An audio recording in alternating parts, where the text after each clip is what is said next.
Buenas tardes, hermanos. La lectura de esta tarde está en el libro de Éxodo, si gustan acompañarme. La primera parte estará en el capítulo 3, versículo 9 al 14, y la palabra dice así: El clamor, pues, de los hijos de Israel ha venido delante de mí, y también he visto la opresión con que los egipcios los oprimen. Ven, por tanto, ahora, y te enviaré a Faraón, para que saques de Egipto mi pueblo, los hijos de Israel. Entonces Moisés respondió a Dios: ¿Quién soy yo para que vaya a Faraón y saque de Egipto a los hijos de Israel? Y él respondió: Ve, porque yo estaré contigo, y esto te será por señal de que yo te he enviado. Cuando hayas sacado de Egipto al pueblo, serviréis a Dios sobre este monte. Dijo Moisés a Dios: He aquí que llegó a los hijos de Israel y les dijo: El Dios de vuestros padres me ha enviado a vosotros.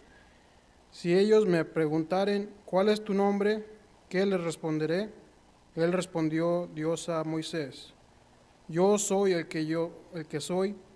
Y dijo: Así dirá a los hijos de Israel: Yo soy, me envió a vosotros.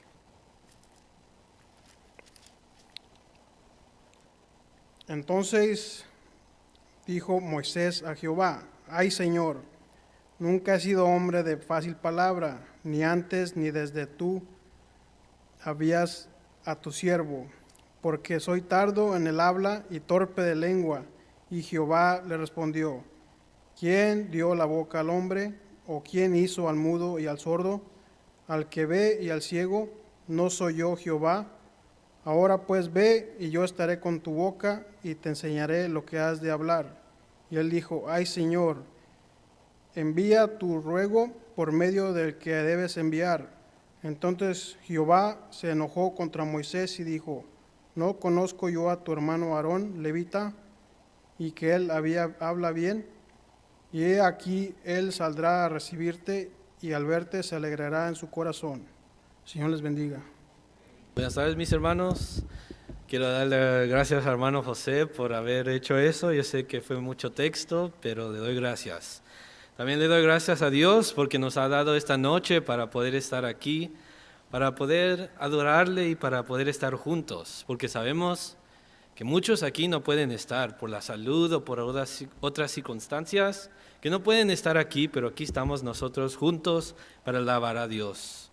Seguimos invitando a todos los que quieren predicar la palabra, todos los que quieren tomar un poco de tiempo para poder dar un estudio y preparar un mensaje. Pues yo ya tengo 20 años y todos esos 20 años ya he estado escuchando a mi papá. En los miércoles, domingo en la mañana, domingo en la tarde, pues ya es un poco mucho, ¿no? Entonces, cualquiera que quiera venir a dar una clase, pues es muy bueno, porque sabemos que no hay nada de desperdicio en estudiar la palabra y dar una clase. Desde que yo era niño, a mi papá siempre le ha gustado ir a los thrift stores, a la segunda, a ver qué especial puede ir a agarrar. No importa si está lloviendo, si está 100 afuera o si está nevando, él siempre está allí. Y en los días festivos también ahí lo puedes encontrar porque 50% de descuento. Entonces él siempre está allí.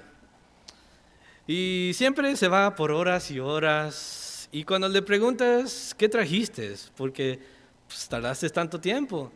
Y lo único que me enseña es una corbatita roja. Una corbatita roja que ya tiene como 200 corbatas. Pero allí todavía la está trayendo. Y bien feliz, mira, $1 la correa. Pero una vez sí me trajo una cosa, me trajo un libro que era en inglés y pues él no lo podía leer, pero dijo, pues se mira como un libro cristiano, a ver qué puedes hacer con ello. Y pues no era tan edificante, pero una historia que sí leí en esa, que me llamó la atención. Y esta es la historia, que el autor del libro, su papá era un predicador. Y que ellos habían ido a visitar en vacaciones una iglesia y que le dieron la oportunidad de poder dar una clase al papá del autor. Y entonces vimos la historia que era una persona allí, que había 40 años de haber estado como un visitante. 40 años de estar allí, miércoles, domingo en la tarde, que él había estado allí por 40 años, pero que no había convertido, que no se había convertido. Y luego el autor dice que cuando llegó su papá y dio la predicación, que a la sorpresa de todos, que ese hombre se paró en lágrimas, vino para frente y quiso dar su vida. Pero no podía hablar, estaba tan emocionado que no podía hablar, que estaba en lágrimas, que casi ni podía caminar. Y luego la única cosa que él podía decir mientras estaba en lágrimas, mientras estaba llorando, era: desperdicié la vida. Desperdicié la vida es lo que estaba diciendo, y es lo único que podía decir, en lágrimas. Y aunque sí es muy interesante pensar en eso, a mí esta reacción de alguien era para mí un poco diferente. Porque si esta es una reacción de alguien que no estaba con Dios, si esta es la reacción de alguien que no había puesto su fe en Dios, que no había tenido una relación con Dios, ahora imagínate el que duró 40 años sentado en la banca después de bautizarse y no hacer nada. Imagínate 40 años de haber poniendo una relación con Jesucristo, una relación con Dios, y no haciendo nada para el reino de Dios. Ese hombre se ha de haber sentido bien culpable, pero él todavía no había hecho una relación con Dios. Y ahora imagínate el que sí hizo la relación, ¿cómo se sentiría ese?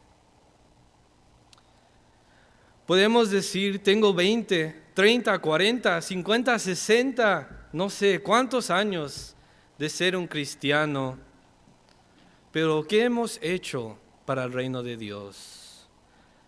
¿Qué vamos a decir que hicimos para el reino de Dios si Dios nos concede 90 años, 95 años, cuando ya nos falte el poder hacer las cosas, cuando ya ni puedo caminar, que ya no me sale la voz, que aunque yo quiera venir aquí y pararme delante de todos y enseñar, o si quiero hacer mi talento, que quiero usarlo, pero no lo puedo hacer, ¿cómo se sentiría?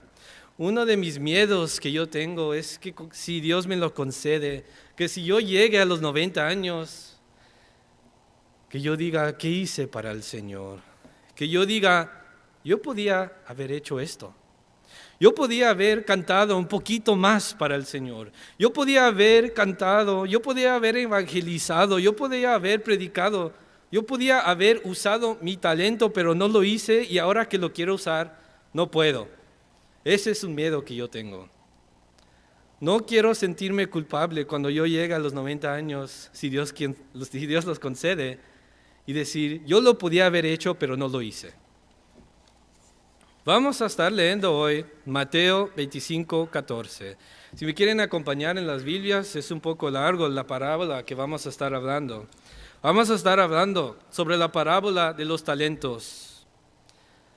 La parábola de los talentos. No voy a tener el versículo aquí arriba en la pantalla porque sí son muchos, pero quiero que abran sus Biblias ahí. Mateo 25, 14. Quiero que abramos nuestros corazones y nuestras mentes para poder aprender algo hoy y para tomarlo en cuenta. Y allí dice, Mateo 25, 14. Entonces el reino de los cielos, 14, perdón.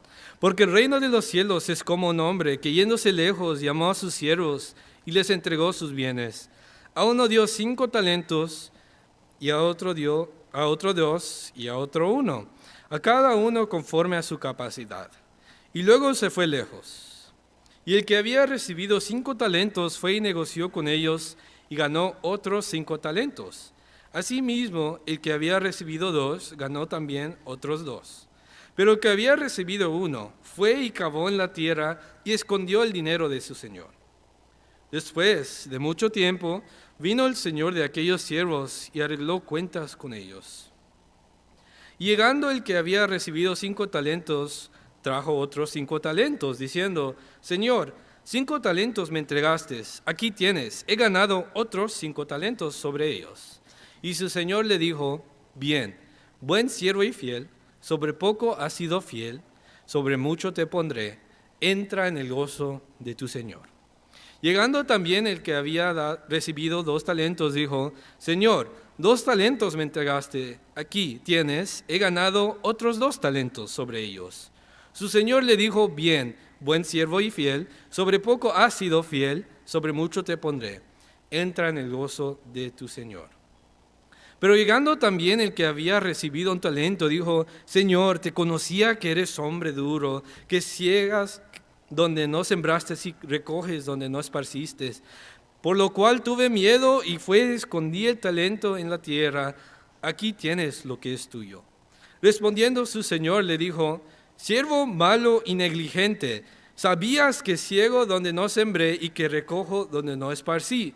Por tanto, debías haber dado mi dinero a los banqueros y al venir yo hubiera recibido lo que es mío con los intereses.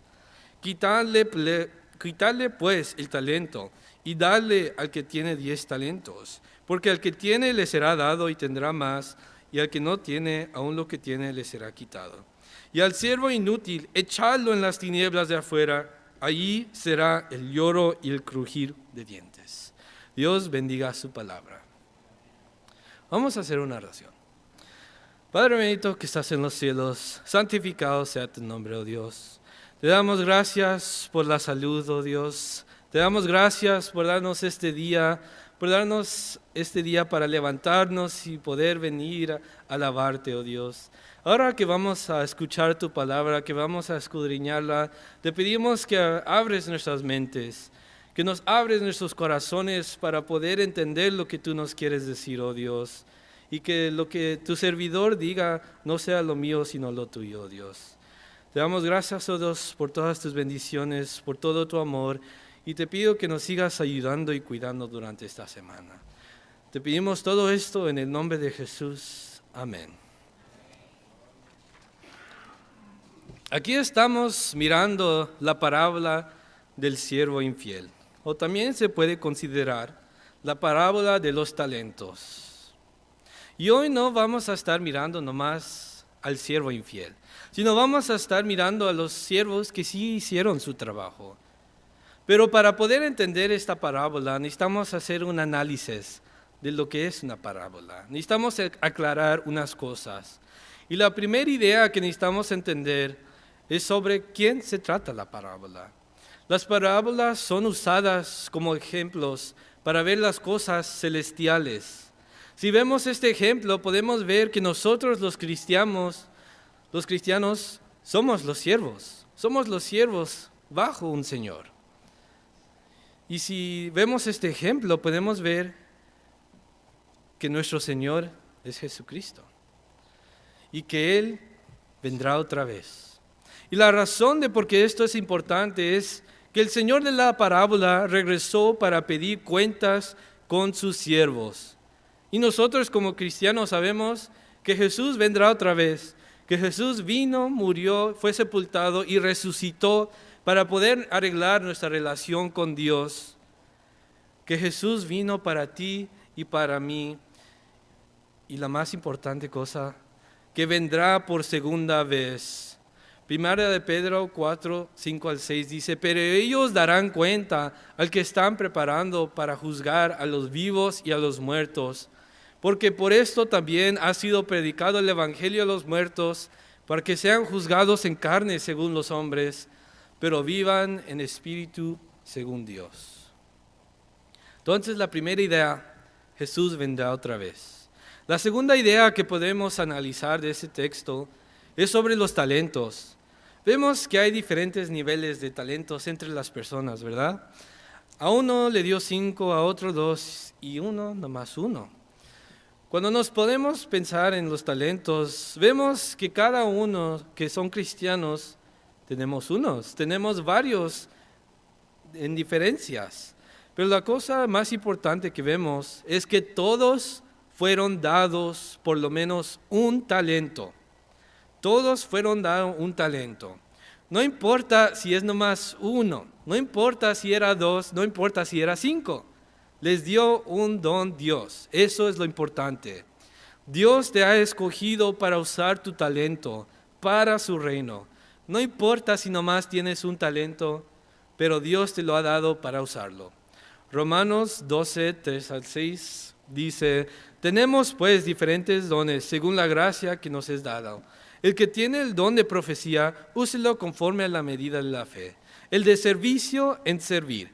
El que enseña, en la enseñanza. El que exhorta, en la exhortación. El que reparte, con generosidad. El que preside, con solicitud. El que hace misericordia, con alegría. Cuando se piensa en los talentos, casi siempre es lo usual, ¿no? El talento de predicar, el talento de cantar, el talento de ser un líder, evangelizar. Pero hay muchos diferentes talentos, como el de servir. Pero ¿cómo puede el servir ser un talento? Pues es que hay algunos que sí tienen ese talento, porque con mucha felicidad lo hacen. Que siempre están buscando en qué pueden servir las otras personas. Por nuestra iglesia nos pueden ver allí los que están sirviendo la comida, los que están haciendo los quehaceres, los que quieren hacer las cosas para el Señor. Ese es el talento de servir. Pero no vayas a creer que es algo bajo, que sea algo menos que el de talento de predicar, de cantar, porque todavía es el don de Dios. Y si lo usas, es importante. Todos tienen un don y todos tienen una importancia en el reino. Pero si miran los talentos, también podemos mirar que algunos que tienen mucho talento, mientras algunos otros como que no tanto. También hay diferentes niveles dentro del mismo talento. Los que han ido a las reuniones nacionales, los que han ido en las redes sociales, miran que hay hombres con tanto talento, que andan haciendo cantos, que andan haciendo predicaciones, que andan llamando a miles de personas.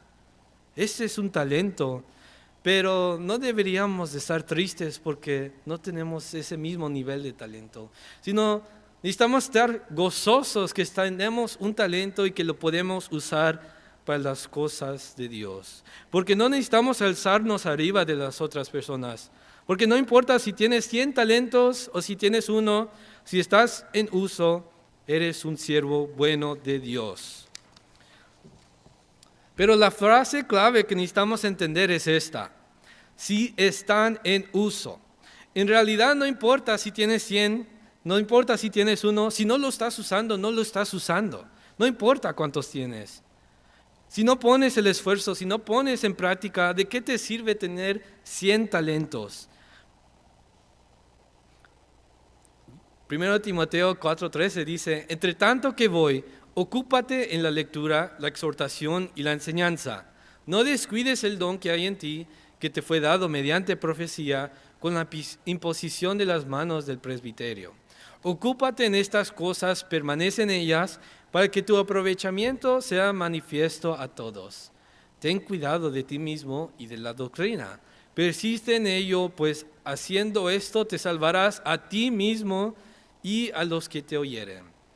Este es después de que... este texto anterior, antes de este texto, es el que siempre usan en las reuniones de jóvenes, que Pablo le está diciendo a Timoteo: ninguno tenga en poco tu juventud, y les da unos ejemplos de qué puede hacer. Pero aquí es enseguidita, dice: tienes un talento, deberías de usarlo, no lo descuides, porque imagínate si Timoteo, en vez de predicar, en vez de ser un líder, se sentara y dejara que las otras personas lo hicieran. ¿De qué sirve ese don si no está en uso? Vemos por este ejemplo que es necesario usar el talento para seguir en el camino correcto. Pero ¿por qué necesito yo usar un talento? ¿Acaso necesito usar mis talentos para algo? Si yo pondría toda la riqueza que está en este mundo delante de Dios y le pediría por la salvación, ¿me lo concedería? No me lo concedería.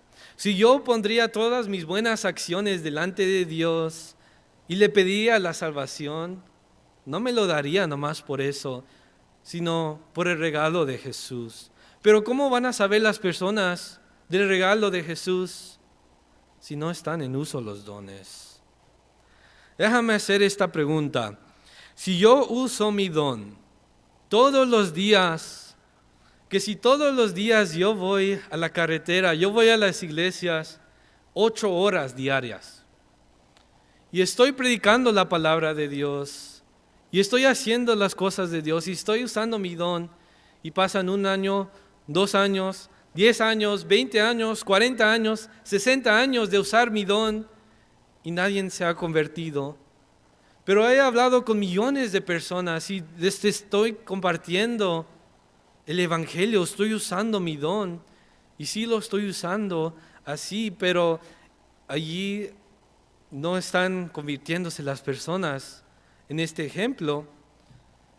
Y si después de 80 años nomás salió una persona que se bautizó por el uso del don que teníamos, que tiene en el ejemplo, ¿es un desperdicio ese don? ¿Desperdiciaste tu vida? No desperdiciaste tu vida, porque puedes decir, me desperdicié 80 años de mi vida usando mi don y nomás uno se salvó. ¿Pero de qué lo salvaste?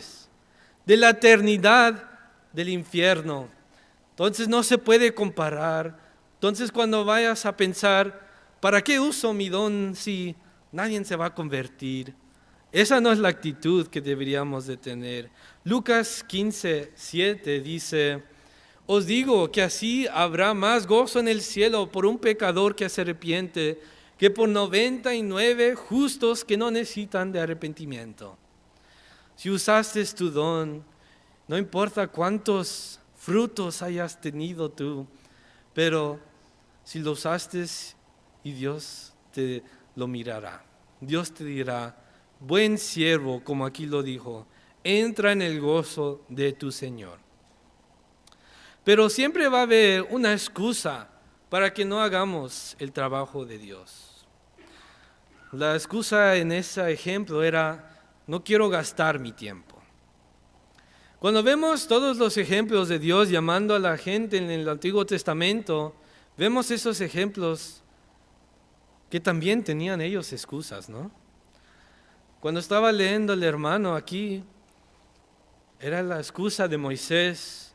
No importa si oyes su voz, no importa que Dios directamente lo mandó que fuera a Egipto, no importa que él había habido sus milagros por echando su mano delante y fuera, o convirtiendo la vara en una serpiente, no importa si miró todo eso, todavía dijo, ¿quién soy yo para hacer esto?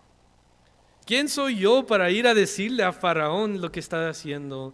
Y luego el segundo excusa que dijo, yo soy tardo para hablar, no puedo hacerlo. Y luego la tercera excusa, los israelitas no me van a escuchar, ¿para qué lo hago? Es como el ejemplo que di, voy a perder mi tiempo, ¿para qué voy a ir a hacer eso? Siempre va a haber una clase de excusa para todos, también como este siervo. ¿Qué fue su excusa? Dijo, pero llegando también el que había recibido un talento, dijo, Señor, te conocía que eres hombre duro, que ciegas donde no sembraste y recoges donde no esparciste, por lo cual tuve miedo y fui y escondí tu talento en la tierra, aquí tienes lo que es tuyo. Su excusa allí está. Pero ¿qué es la excusa de nosotros? Somos como Moisés, que no soy cualificado, que me da pena que pongan a alguien más que sí sabe más que yo, que estoy nervioso para hacer esto, que no soy la persona correcta, que espere que mejore mi vida para que yo pueda hacer las cosas de Dios. Espera hasta que yo me case para hacer las cosas de Dios. Oh, pero ya no tengo tiempo con los hijos. Espera que los hijos se crezcan. Pero ya cuando decimos excusas y excusas y excusas, va a llegar la vejez y vas a estar culpable. Hermanos, ¿acaso Dios te dio un talento para que no lo uses?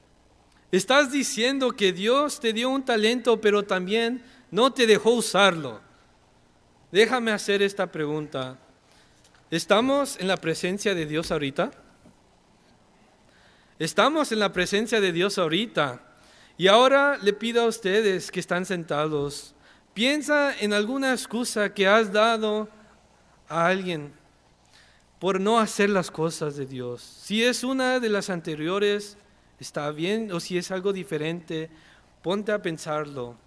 Pero si has dado usted una excusa para las cosas de Dios, quiero que la pienses muy bien ahorita.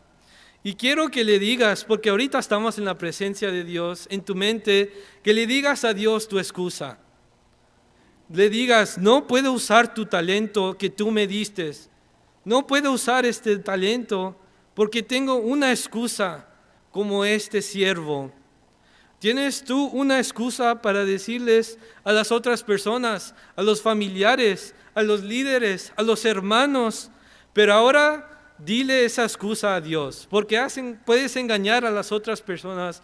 Es más, hasta puedes engañarte a ti mismo diciendo, yo sí tengo una excusa.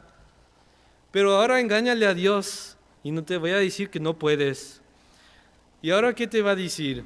Te diría, siervo fiel, yo entiendo tu excusa. O sería otra respuesta como le dijo a este siervo infiel. Cuando vino el hermano Hipólito y habló con que le habían enviado a predicar a esa congregación y que, pues aunque no era predicador, que trató de hacerlo.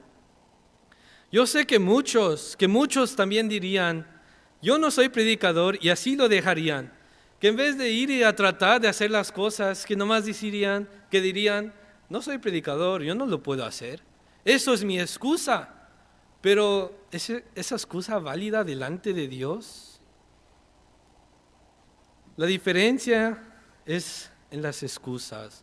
Dan las excusas y no lo hacen, pero necesitamos ver si esa excusa es verdaderamente verdad delante de Dios. También es una excusa usar los talentos bien y usarlos mal. En la escuela de predicadores ahí de Brownshell, una cosa que nos estaban contando era que había un hermano que estaba en una iglesia que quería predicar la palabra de Dios. Pero la razón que lo quería usar, que quería predicar, era porque era un hombre egoísta. Y el predicador ya sabía eso, porque está en sus acciones, en sus cualidades.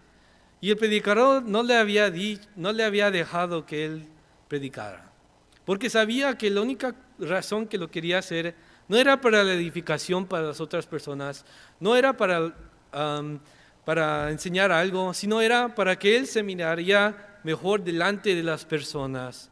Pero después de mucho tiempo y de que el hermano le estaba diciendo que no es por esa razón, el predicador finalmente lo dejó predicar.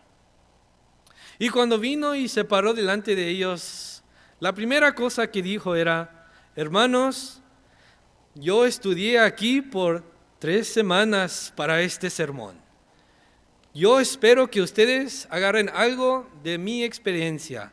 Yo espero que ustedes puedan aprender porque yo me esforcé mucho tiempo en hacer esta predicación. Que yo hice mucho tiempo para hacerlo. Hermanos, el enfoque de esa predicación ya no era en Dios, ya no era en Cristo, era en Él.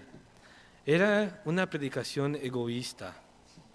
No importa si tienes el talento de predicador, no importa si tienes el talento de cantor, si lo haces mal, con la mala actitud, ¿de qué te sirve? Porque no importa cuántos talentos nosotros tengamos, como sean naturales, dados por Dios, no deberíamos de exaltarnos a sí mismos. Primera de Pedro 5:6 dice, humillaos pues bajo la poderosa mano de Dios, para que el que os exalte cuando fuere tiempo, echando toda vuestra ansiedad sobre Él, porque Él tiene cuidado de vosotros. Una cosa que mucha gente decide ignorar en la Biblia es que habrá un castigo para el siervo infiel. Se pueden engañar a sí mismos diciendo, eso no va a pasar, pero si la Biblia lo dice, es lo que pasará. La Biblia es clara y directa de lo que pasa para los que no quieren hacer sus mandamientos. Y al siervo inútil, echale en las tinieblas de afuera, allí será el lloro y el crujir de dientes. Una cosa que casi nunca se menciona en el mundo es que hay otro paso después del bautismo. Muchos preguntan que quieren hacer el bautismo después de que ya habían cambiado su vida. Pero eso es después del bautismo, porque ahí dice que necesitas serle fiel hasta la muerte después del bautismo y recibirás la corona de vida. Si te bautizas y te vas al mundo, ¿de qué te sirve? Si te bautizas y te estás sentado en la banca haciendo nada, ¿de qué te sirve si no estás haciendo las cosas de Dios? Cuando vienes al bautismo, estás empezando una relación con Dios. Necesitas alimentar y cuidar esta relación, o si no, no es una relación en verdad. No es nomás nosotros pedirle a Dios que nos concede esto, que nos concede eso, y no le demos nada a Dios. Que no le demos nuestro don, que no le demos nuestro tiempo, que no le demos nuestro talento.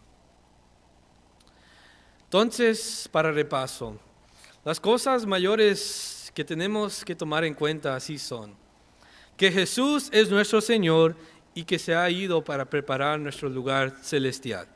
Que Jesús vendrá de nuevo y tendremos que estar delante de Dios. Que todos somos dados un don. Que necesitamos usar este don para el reino de Dios. Que Dios exalta a los que usan el don con diligencia. Que habrá un castigo para los que esconden su don. Cuando nosotros estemos en el cielo, cuando nosotros estemos delante de Dios, cuando ya no tenemos que preocuparnos por esta lucha, por esta carne, sería que Dios nos va a decir: yo te di el don de predicar, yo te di el don de cantar, yo te di el don de evangelizar, el de servir, el de líder, el de limpiar. Yo te di el don para que tú lo pudieras usar en mi reino. ¿Y acaso te va a dar la pregunta: ¿por qué no usaste mi don? Hermanos, hoy es el tiempo de trabajar y poner nuestros dones mientras sí podemos. Necesitamos usar nuestros talentos para engrandecer el reino de Dios. Primera de Corintios 15:58 dice: así que, hermanos míos, amados, estad firmes y constantes, creciendo en la obra del Señor siempre, sabiendo que vuestro trabajo en el Señor no es en vano. Que Dios les bendiga.